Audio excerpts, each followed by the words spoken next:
Nils Rimajer u shpall fituesi i turit ciklistik të Shqipërisë 2026. Etapa e 5 dhe e fundit nisi në Vlorë dhe përfundoi në Fier, ku është kurorzuar dhe fituesi i këtij edicioni të 83. Pas rreth 3 orësh gari i pari në finish mbërriti 22 vjeçari Gabriele De Fabric, përfaqësuesi i ekipit kombëtar shqiptar, i cili la pas grekun Yorgos Buglas, ndërsa në vendin e tretë u rendit rumuni Alin Todor.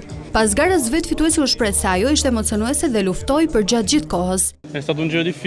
Nuk ishte një rivalitet i fortë, ishte sportiv, ishte një garë e bukur. Unë jam shqiptar dhe garova për Shqipërinë. Ndërkohë fituesi i gjithë edicionit, holandezi Niels Reimer, përveç emocioneve dhe këtij suksesi, e cilësoi Shqipërinë një vend të bukur.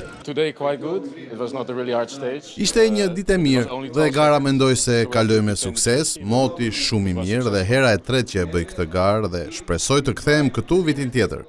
Ky aktivitet solli në Shqipëri frymën e ciklizmit ndërkombëtar, duke promovuar sportin, garën dhe bukuritë e vendit për gjatë 5 ditëve intensive të kompeticionit.